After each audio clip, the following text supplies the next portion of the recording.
Agora. Muito bem, nós vamos tratar sobre a carta de Filemão. A carta escrita para Filemão é provavelmente a menor carta que Paulo escreveu, né?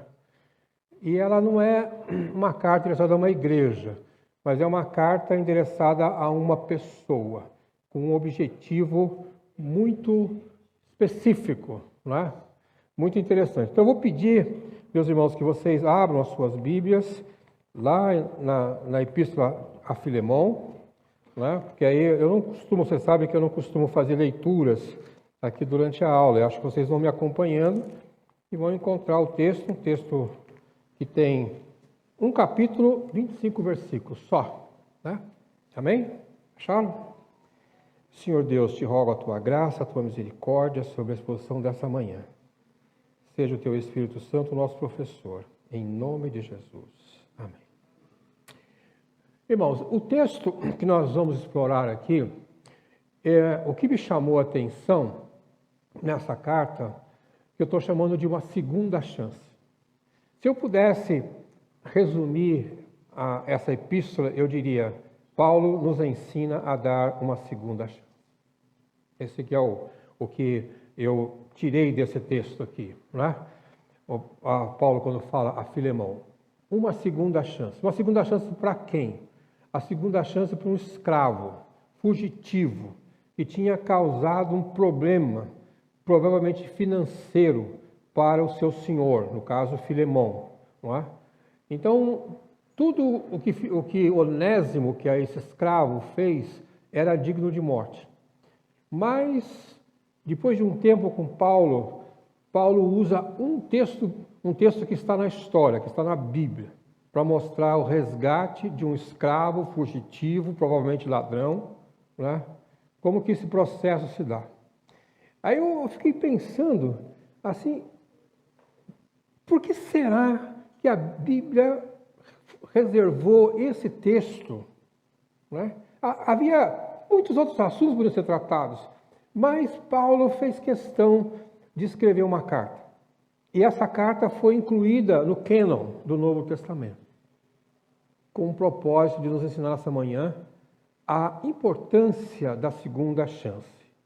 Então, diria assim que, em termos do nosso objetivo hoje, o que é que a gente vai poder, no final dessa aula, quem sabe, se eu for muito feliz na minha exposição, vocês vão poder abordar essas questões aqui. Primeiro, a conscientização. Em Cristo nós temos sempre uma segunda chance de vida. Nós estamos condenados à morte pelos nossos pecados. Fomos resgatados na cruz de Cristo. Um preço foi pago para a nossa vida. Nós que não merecíamos nada, fomos resgatados. Então, o cristão, ele já é por si, por definição, uma pessoa que recebeu uma segunda chance. Aquele ladrão na cruz é um exemplo típico disso, não é? Naquele momento, ele recebeu uma segunda chance. Ele estava condenado, já ia morrer fisicamente, ia morrer para o inferno também. Mas Jesus deu uma segunda chance ali. A história do filho pródigo também é uma história de segunda chance. A história de Jonas é talvez uma das mais clássicas. Jonas erra. E Deus, na sua grande misericórdia, resgata Jonas lá da barriga de um peixe, né? E fala: Jonas, você é útil para mim. Eu quero que você me sirva. Jonas é uma segunda chance. E quantos de nós não somos também resultado de uma segunda chance? Então, associar o que Paulo escreve a Filemão, no caso, apelando por Onésimo, um escravo fugitivo, é um exemplo prático de como que alguém tem uma segunda chance. Há vários paralelos que podemos fazer. Por exemplo, Paulo fala assim: Filemão, eu vou pagar para você o prejuízo que ele te deu aqui. Então, nesse momento em que Paulo se coloca à disposição para pagar uma dívida, então ele se coloca talvez assim, num simbolismo de que Cristo pagou um preço pelo nosso pecado também. Né? Então, quando a gente tem essa consciência, meus irmãos, é muito provável que nós vamos ser um pouquinho mais generosos na nossa vida. Vamos ser um pouco mais pacientes com as pessoas. Vamos ser mais amorosos. Que nós conseguimos transferir esse exemplo de Cristo na cruz, né, nos dando uma segunda chance, para aqueles que merecem uma segunda chance na nossa vida. E aí, outro objetivo é fazer com que você pense comigo sobre oportunidades que nós temos, que teremos, de dar uma segunda chance para alguém. E, obviamente, sair não só identificar isso no ponto de vista, assim, talvez até teórico, não é? Mas também ir para a ação, ir atrás daquela pessoa que espera, talvez, uma segunda chance de perdão sua, de relacionamento, de trabalho. Há N aplicações que nós podemos tirar daqui. Né? Bom, a carta tem, como eu disse para vocês, 25 versículos. Se a gente fizer uma divisão aqui, a gente vai dizer que logo no começo Paulo faz uma saudação e ações de graça, leva 7 versículos. Numa carta de 25 ele leva 7 para fazer saudação e fazer um elogio a Filemão. Já me parece nesse texto ali no começo que quando Paulo exalta algumas qualidades de Filemão, parece ser já uma estratégia de convencimento. Não é? Quem tem que ter relacionamento com pessoas, convencer pessoas, muitas vezes se usa desse artifício de começar uma conversa tentando olhar para o seu interlocutor e encontrar nele algumas qualidades. Né? Aí você já traz a pessoa assim já para um outro nível. Eu tenho a impressão que o pastor Rafael é especialista nisso, porque ele é de área de vendas, então ele vai chegar para vender alguma coisa para a pessoa, ele não pode chegar lá e falar assim, você aí está precisando de azulejo, de piso, não sei o que, aqui está, que eu não quero. Pode chegar desse jeito, ele vai à falência. Vai ter que chegar, como é que você vai? Tudo bem? Eu estava com saudade de você. Eu sei que você é um bom cliente, já fizemos negócios antes e tal. E vai todo um papo, vai enrolando o sujeito, passando um sabão nele, uma gelatina. E aí o cara já fica ali meio que, né? Não é isso, Rafael? Não? Então ele é um mau vendedor, porque o bom vendedor ele começa a ensaboar o sujeito, não é? E aí para depois ele falou, aqui está o meu produto e tal. Eu acho que assim até que se eu fosse vendedor, eu ia ter que usar desse negócio, não é? Não, tem que ser verdade. A qualidade, né?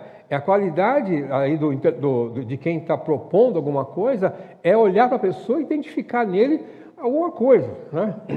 O meu querido pastor Pedro Mendes, quando ele olhava para uma pessoa, ele não achava nada de bom na pessoa. Mas ele buscava alguma coisa, até o botão da camisa. Eu assim, gostei desse botão, entendeu? Eu falava, o que tem a ver o botão com a conversa? Mas foi a única coisa boa que ele achou. Entendeu? E aí ele usava esse recurso. E aí Paulo oferece-se para pagar o preço da redenção. Aqui Paulo pratica um simbolismo de Cristo. Né? Paga o preço. Tá? Cristo pagou na cruz. Paulo se oferece para pagar uma conta. E eu fiquei pensando aqui, como é que ele ia pagar essa conta? Paulo estava velho, Paulo estava em Roma, Paulo estava na cadeia. Como é que ele ia pagar isso? Não é? Mas se ele se oferece, de alguma maneira ele ia conseguir pagar essa conta. Qual o prejuízo que Filemão teve com Onésimo. E por fim ele faz a saudação. Esse é o texto aqui que nós temos. Né? Muito bem. Os personagens, meus irmãos, que nós temos aqui. Temos alguns personagens que a gente não tem a menor ideia de quem sejam, na verdade. São citados aqui nesse texto. Então temos o nosso glorioso Filemão. Ele é citado só em um versículo. Não aparece em mais lugar nenhum na Bíblia. Ele só aparece no versículo 1. Aí, não aparece em mais lugar nenhum.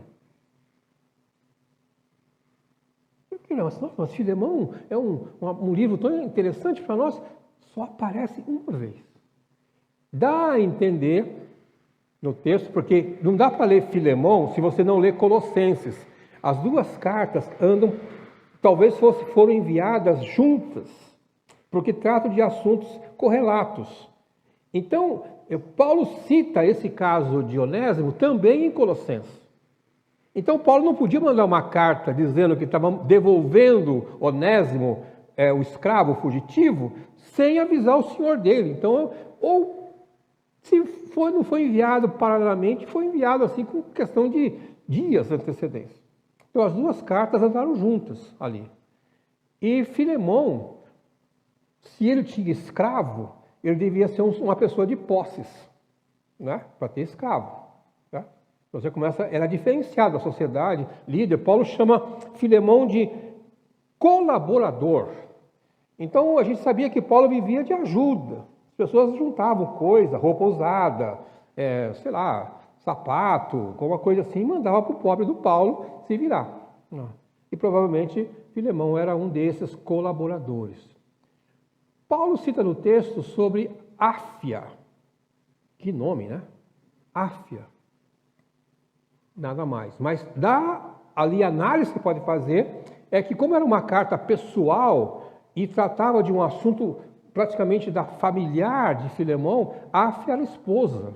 Né? Também, ela também deveria ser informada do problema do nosso querido Onésimo. E fala de Arquipo, ou Arquipo.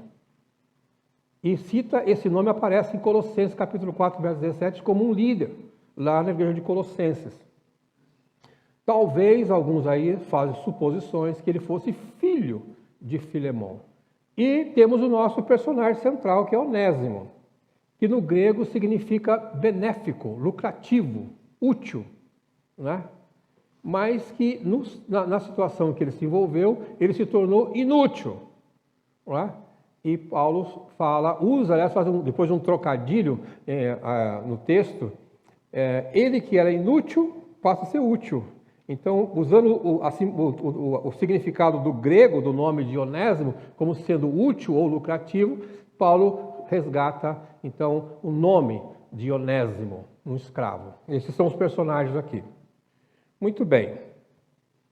Agora, o texto, né, ali, como eu disse para vocês, as duas cartas de Colossenses e Filemão, elas provavelmente foram escritas em 61, 62. E tudo diz que Paulo estava preso. E Paulo, quando começa a carta de Filemão, ele fala assim, irmão Timóteo, né, e ele se coloca como alguém que está velho também. Já está no fim da sua carreira, provavelmente, ali. Tem a esperança até de ser liberto. Então, essas duas cartas, mais ou menos nessa época, né? Bom, então aqui vem agora aquilo que eu chamo de uma segunda chance, né? Uma segunda chance. Isso que eu queria que a gente pensasse. A figura central para mim, uma segunda chance. E aí eu associo com o filho pródigo, associo com Jonas, associo com o sujeito que morreu com Jesus na cruz, né? E tantos outros que tiveram segunda chance. Lamento muito pela vida de Judas, que não se permitiu uma segunda chance, né? Não tentou uma segunda chance, foi e se matou, não é? Pedro também teve uma segunda chance, né? Então você vê que a Bíblia está recheada de pessoas que tiveram segunda chance. Nossa. E nós, muitas vezes, irmãos, somos muito cruéis. Eu já vi gente falar assim, comigo é uma vez só. Pisou na bola, nunca mais. Já viu alguém falar um negócio desse? E só tem uma chance. Não mais. E pessoas são assim mesmo. Errou, apaga, desaparece da vida da pessoa. Então eu estou entendendo que quem é uma pessoa muito, muito rigorosa nesse aspecto de não dar uma segunda chance, ela não é uma pessoa cristã. Pode ser. Muitas vezes é doloroso, principalmente quando a decepção é muito grande. Principalmente a decepção que você tem é de uma pessoa que você nunca imaginaria que podia te causar um mal. Não é? E acho que nós somos muito mais rigorosos, assim, às vezes com os irmãos da igreja, com os líderes da igreja, parentes próximos, quando eles erram, do que com um estranho que pode nos ofender. Não é? Então, quando alguns pastores erram, eles são excluídos. Sim. Não tem segunda chance para eles. O ministério deles acabou. E se houver uma segunda chance, sempre vai ficar uma manchazinha. Vai ficar ali uma bandeira amarela dizendo assim, olha, ele já fez isso, hein? Tá? Cuidado, não é? Ou talvez não seja restaurado completamente nas funções para a qual foi chamado por Deus. O caso de Onésimo, Paulo diz assim, não o receba mais como escravo, mas o receba como irmão. Olha que ousadia, meus irmãos. E escravo, fugitivo, ladrão. A segunda chance que Paulo está pedindo a Filemão é não mais escravo, não mais fugitivo, não mais devedor, mas irmão. Acho que ele pediu demais, não é? Não é isso? Ele pediu demais? Será que a gente faria isso? Na segunda chance, a gente daria para a pessoa um status melhor do que era antes? Talvez você nunca tivesse convidado aquela pessoa para almoçar na tua casa, quando você estava na boa, e de repente você vem e hospeda a pessoa na sua casa. Fazer alguém falar assim, olha, ladrão, hein? Roubou lá, ó. Você vai fazer ele dormir aí? Não é? Eu me lembro quando a gente ainda trabalhava aqui numa freguesia do Ó, e tinha um rapaz que frequentava a igreja e tinha uma fama de ser um pouco bandido. Um rapaz meio perdido na vida. E um dia ele precisava dormir. Não tinha onde dormir. Aí eu falei assim, foi para a Lourdes assim, vamos levar ele lá para casa. Olha, mas ele é um bandido? Ele tem fama de bandido? Eu falei, o que vai fazer? Aí ficamos meio assim e tal. Convidamos o rapaz e foi dormir lá em casa. Eu confesso que a gente não dormiu bem aquela noite. Não é? Essa segunda chance para esse rapaz foi complicada para nós. Não é? Mas aquele rapaz dormiu, não sei onde ele se encontra hoje, não sei o quê. Mas o que a gente foi fazer é oferecer para ele um lugar quentinho, limpinho, bem arrumadinho, onde ele pudesse repousar uma noite. Não é? Mas eu diria, foi doloroso, não é? Nessa questão aí. Muito bem. Deixa eu mostrar para vocês aqui, meus irmãos. Pessoas que declararam que tiveram uma segunda chance. Esse artista, escritor e tal, chamado Dedrick Peters, se a minha pronúncia não estiver errada, ele escreveu assim, eu sempre acreditarei em uma segunda chance e perdão, porque sem essas duas coisas eu estaria morto. Trata-se de um personagem que se perdeu na sua época de jovem adolescente, entrou para as drogas, mas depois ele passou por uma recuperação e hoje é um pintor, assim, até coloquei ali 4 quadros deles que eu fiquei encantado, eu queria comprar um desses quadros, vou colocar lá em casa. Coisa linda que é isso. Eu fiquei pensando assim, se esse moço não tivesse uma segunda chance, talvez toda essa capacidade artística dele teria se perdido. Né? Não é? A gente não poderia contemplar uns quadros tão bonitos assim, que ele poderia fazer. Essa é o testemunho desse Dedrick Peter, né? Esse é o nome dele. Muito bem. Aqui vamos pensar agora um pouquinho sobre Onésimo. Eu já falei, era um escravo, fugitivo, roubou ou causou prejuízo a Filemão. Não sabemos bem qual foi o prejuízo que ele causou. Tudo indica que era financeiro. Pela lei da época, Filemão teria o direito de matar Onésimo. O escravo fugitivo, a pena dele era a morte. E aí ele sai de Colosso e vai parar em Roma. E por alguma razão, que a gente não sabe também, ele procura Paulo. Encontrou Paulo. Paulo tinha uma tropinha ali com ele, né? Porque quando ele faz a saudação aqui no final, ele coloca assim: saúdam-te, Epáfras, prisioneiro comigo, Marcos, Aristarco, Demas e Lucas, meus cooperadores. Então tinha ali na cadeia, tinha uma congregaçãozinha. Lá tinha também o Onésimo, foi para lá. E o que é que aconteceu nesse encontro com Paulo lá em Roma, na cadeia, um escravo fugitivo? Ele se tornou discípulo de Paulo. Paulo chama de discípulo. E aí Paulo usa essa expressão aqui, até parece um trocadilho, né? Que ele fala de inútil para útil. Veja o verso 11. Diz assim: ele antes te foi inútil, atualmente, porém, é útil, e a ti e a mim. Então ele podia dizer outras palavras: antes ele deixou de ser Onésimo e agora ele quer voltar a ser Onésimo, porque o significado de Onésimo é útil. Então, um trocadilho que Paulo está fazendo aqui. Da mesma forma, como parece que Filemão, o significado de Filemão também é aquele que ama, né? Um dos significados do nome de Filemão. E Paulo, quando apela para que Filemão o aceite no amor. Então, de novo, Paulo faz quase que um outro trocadilho. Filemão, seu nome significa amar, aquele que ama. E alguns, tem um comentário que chama assim, aquele que beija. Não é? Então, receba Filemão amorosamente, como o seu nome diz que você é. Né?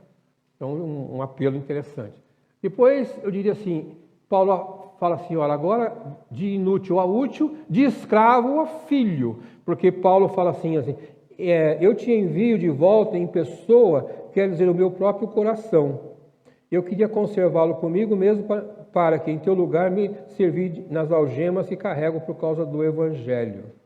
Não é? Paulo tinha interesse até de ficar com ele, para que ele pudesse ajudar ali na cadeia. Né? Mas quando ele fala no começo, ele fala assim, meu filho, Paulo trata como filho. Ali tal era o apego que Paulo se deu para ele. E aí ele vem de um escravo devedor, porque tinha causa de prejuízo, a um escravo redimido. Paulo, paga a conta para você. Pago a conta para você. Eu fiquei pensando, meus irmãos, assim, se a gente talvez fosse desafiado a dar uma segunda chance para alguém que tem uma dívida. Creio que não basta só receber a pessoa de volta, abrir as portas para ele. Mas muitas vezes você tem que colocar a mão no bolso também. Porque essa pessoa causou um prejuízo para alguém. E aí você vai pagar a conta também. A coisa se estende. Não, deixa aí que eu pago a tua conta. Isso. Não sei quanto, mas deixa que eu pago a conta. Isso é que Paulo estava fazendo. Né? Essa segunda chance envolve muitas vezes um desprendimento nosso mesmo, grande, eu diria. Né? Tá? E aí, de fugitivo a um retorno para sua casa. Não é? E nesse aspecto, a gente tem que destacar o seguinte, que Paulo não quis dar uma segunda chance para Onésimo, falou assim, ok, Onésimo, você não se deu bem com Filemão? Que tal se você mudasse de cidade, fosse trabalhar em outro lugar, apaga tudo, esquece tudo, começa uma nova vida, né? Vai ser escravo de outra pessoa. Seria uma questão de não resolver completamente o problema. O que Paulo está fazendo é o seguinte, não, nós temos que resolver o problema que você causou lá atrás. Não dá para você simplesmente apagar isso aí. Faz de conta que não existiu. Vai voltar, vai se corrigir. Não é? Não vai ficar nada na sua consciência agora. Porque uma solução paliativa, alternativa, seria, às vezes, o que a gente faz. Ó, é o seguinte, ó, deixa para lá, muda de cidade, casa com outra pessoa, muda de igreja, esquece ser pastor, não vem mais na escola do EBD, vai procurar outro professor, porque você não se deu com ele. Tá? A segunda chance envolve essa reconciliação, envolve esse tratamento, né, daquilo que ficou mal resolvido. Então tem esse aspecto aqui.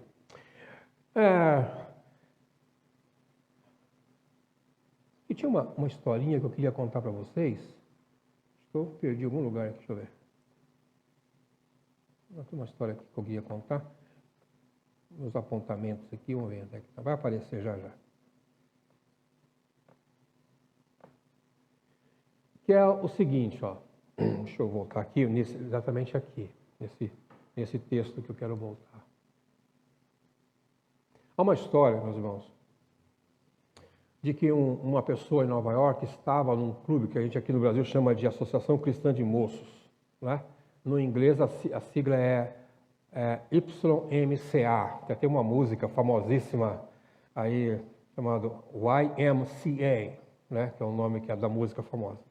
E essa pessoa estava lá e houve um assalto. 2 adolescentes chegaram para assaltar lá aquele lugar. E aí eles viram uma pessoa no telefone e eles assumiram que a pessoa estava ligando para a polícia.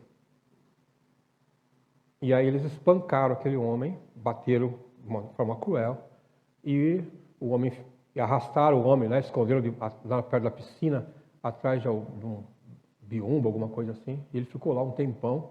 E no outro dia, casualmente, alguém o encontrou agonizando, levou para o hospital, passou um bom tempo no hospital, mas ele acabou perdendo um olho por causa da pancada que ele tomou. Os 2 adolescentes foram presos, foram para julgamento, e no dia que o juiz ia dar a sentença, aquela vítima apareceu lá no tribunal e falou assim: senhor juiz, eu queria fazer uma proposta para o senhor. Eles são 2 jovens. Eles merecem uma segunda chance. Eu queria que eles viessem morar comigo. Eu vou tomar conta deles. Aí, não entendo o processo jurídico americano, mas é bem diferente do nosso, não é? Tem uma outra concepção de justiça. Aqui nós chamamos que o nosso sistema jurídico vem da Europa, da Itália, e os americanos têm um outro sistema. E o juiz concordou, e os 2 meninos foram morar com ele. Um dos meninos voltou para o crime, e aí foi preso outra vez. Mas o outro se recuperou e tornou-se um médico, oftalmologista de grande prestígio. Alguém escreveu assim: se não fosse dado a ele uma segunda chance, talvez muitas pessoas com defeito na vista não poderiam mais ser curadas. Esse é um exemplo aí meio moderno do que é uma segunda chance, né? E o que foi que essa pessoa pagou. Muito bem. Aqui vamos pensar um pouquinho no nosso querido Filemão, citado uma vez só na Bíblia, colaborador de Paulo, possivelmente rico, líder na igreja, né? E Paulo, quando lidou com ele, veja que Paulo respeitou a amizade e o direito de propriedade de Filemão.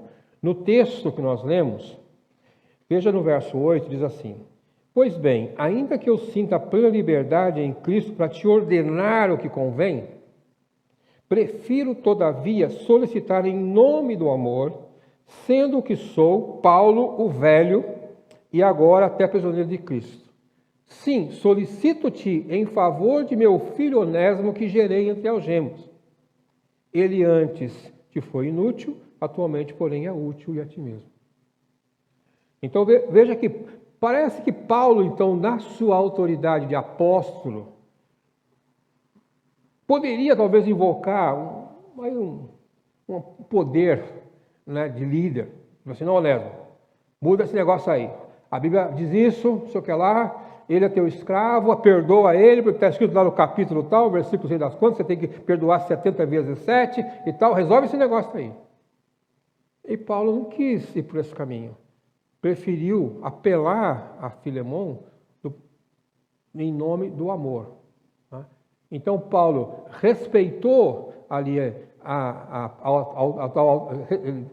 vamos dizer assim, diria até que se diminuiu um pouquinho, né, porque não quis usar a sua autoridade, Mas, quando ele avança, ele diz assim, verso 13, eu queria conservá-lo comigo.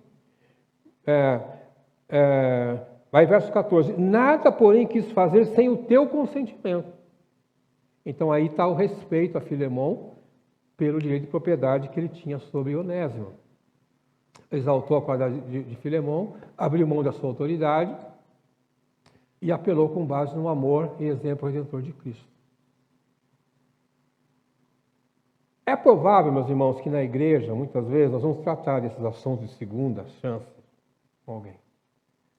E é provável que precisamos ter aqui um raciocínio paulino, muitas vezes, em favor de alguém, né?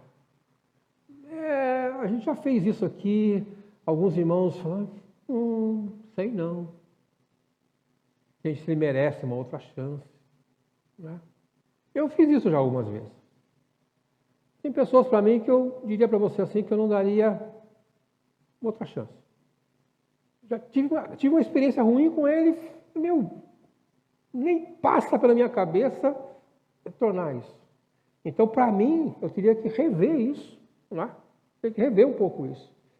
Mas o que tem a favor aqui, que eu diria uma coisa, é que houve um período de discipulado com ele. Porque essa segunda chance não vem apenas uma coisa assim, meio do emocional, mas vem um período de discipulado.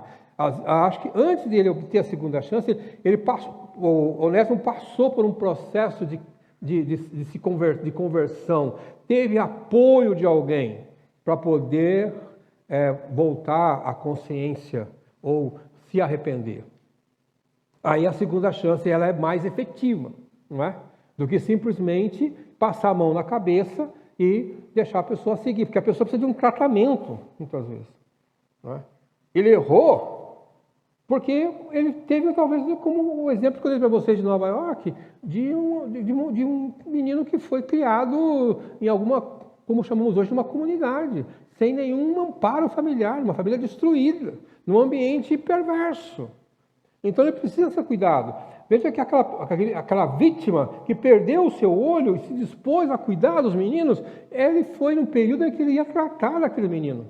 E o tratamento que ele deu, receber eles em casa e tal, despertou em um deles o sentimento de que ele deveria ser um médico e talvez ser um oftalmologista para, de certa maneira, corrigir aquilo que ele havia feito e nunca mais fazer de novo. E ao invés de deixar alguém cega, ele ia agora deixar a pessoa com visão. Isso. Então tem aí esse aspecto para mim que é importante da segunda chance, que é o tratamento da pessoa. Não é só passar a mão na cabeça. Muito bem. Agora eu queria fazer uma reflexão com vocês aqui. A segunda chance é universal para todos os pecadores? Ou só para alguns? Todo mundo merece uma segunda chance? Ou aquele cara que matou aquele ladrão que chegou de moto e matou aquele namorado lá em um ABC, não sei de onde, impiedosamente, merece uma segunda chance? A nossa querida, como é que chama ela? Christopher, não é Christopher? Está presa lá, como é que é o nome dela, que matou o pai e a mãe lá? Suzana. Uma adolescente, merece uma segunda chance. Já discutimos isso aqui, né? Metade da igreja foi contra. Falou, não, inferno para ela. Jairinho, merece uma segunda chance. Não é? Veja que a gente está ficando numa encruzilhada agora, né? Ou alguns não. Dependendo da gravidade do delito, não tem segunda chance. Não é? Essa é a primeira pergunta. A segunda pergunta, você já teve uma segunda chance? Alguém apostou em você? Não é? Uma época, principalmente quando a gente é jovem, adolescente, meus irmãos, está meio perdido na vida, não é? Vem com maus hábitos. Será que alguém apostaria em você? Você teve uma segunda chance? Não é? Eu acho que eu tive. Porque nesse país, o sujeito que é pretinho, feiozinho, ele já nasce com menos uma chance. Né? Ele não tem zero chance, tem menos uma. Entendeu? Para ele ter zero, ele tem que pelo menos melhorar a aparência dele, para depois ele ter alguma chance. Né? Então, alguém olhou para mim e me deu uma chance nisso aqui, independente do que eu era. Né? Há alguém na sua lista esperando por uma segunda chance? Eu acho que eu tenho aqui umas 3 ou 4 pessoas aqui que eu deveria rever isso, Rafael, eu te falar, viu? Né, Marlon? Né?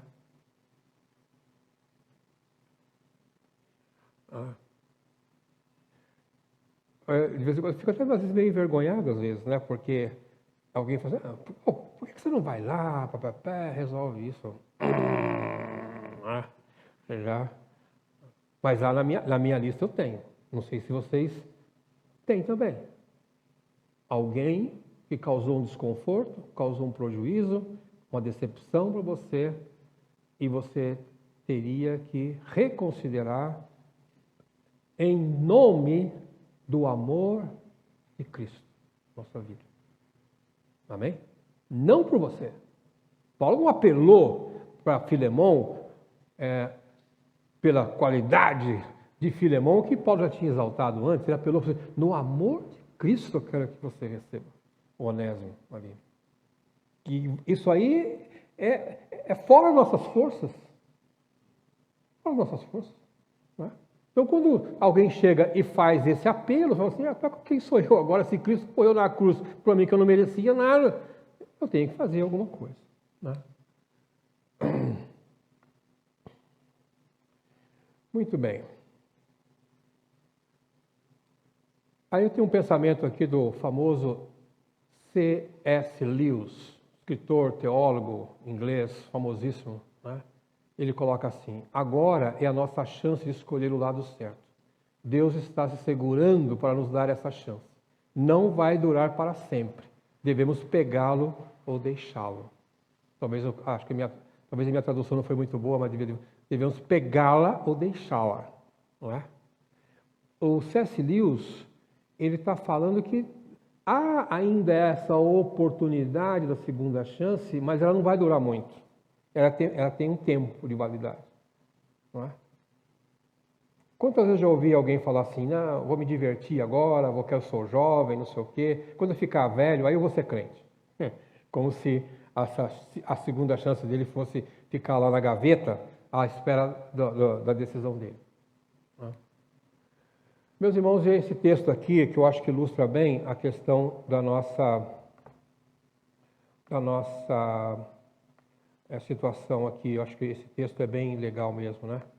Ele fala assim, vocês estavam mortos em suas transgressões e pecados.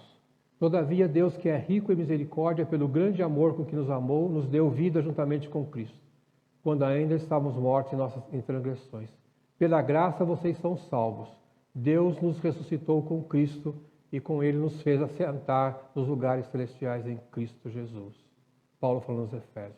O que é isso? É uma segunda chance pura, fala a verdade. Não é? Misericórdia. Ele fala o nosso estado primeiro, somos mortos. Não é? Então a nossa segunda chance é vida em Cristo. Não é? Na misericórdia, no amor de Deus. Não é? E ele diz assim, e fez-nos assentar nos lugares celestiais. Quer dizer, nos tira da tumba e nos leva para o céu. É uma mudança de status considerável, sim ou não? A segunda chance de Cristo na nossa vida, ela é para a gente alcançar um lugar muito melhor do que nós poderíamos imaginar. Né? Louvado seja Deus por essa oportunidade que nós temos. Eu só queria finalizar da seguinte maneira. Segunda chance não é um apagão dos nossos erros. Não é esquecer nada. Assim. Ela é um tratamento. Tem que passar por um tratamento. O seu erro não vai ser apagado, mas você vai ter a chance de corrigir o seu erro. e melhorar, né? Alguém, numa das minhas pesquisas lá, alguém escreveu assim, que a segunda chance não é fazer o certo, mas é fazer melhor, né? Eu diria que é fazer o certo, passar a fazer o certo e fazer melhor, né? Mas eu diria que é um voto de confiança em alguém que pode ser recuperado. Eu estou te dando um voto de confiança agora. Eu sei que você pode melhorar. Eu sei que você tem potencial. Eu sei que você está arrependido. Eu sei que Deus vai transformar a sua vida e você vai sair dessa e vai ser uma pessoa exemplar na sociedade. Esse é o nosso voto de confiança para essa pessoa. Não é? É melhor uma pessoa recuperada do que uma pessoa encarcerada que não vai mais ser útil para nada na sociedade. O Evangelho é por si só a grande oportunidade de obter a segunda chance da salvação em Cristo Jesus. Sim ou não? Não é? O Evangelho é a segunda chance. Porque nós já estamos perdidos. Estamos mortos, Paulo fala. E agora temos vida. Não é? Então isso que é o que a gente vai considerar. Amém? Muito bem, queridos irmãos. Acho que eu encerro aqui a minha reflexão com vocês, né? Meia aula, meia pregação aqui. A gente pode fazer algum debate aqui, compartilhar um pouquinho sobre essa experiência, se você já teve de segunda chance.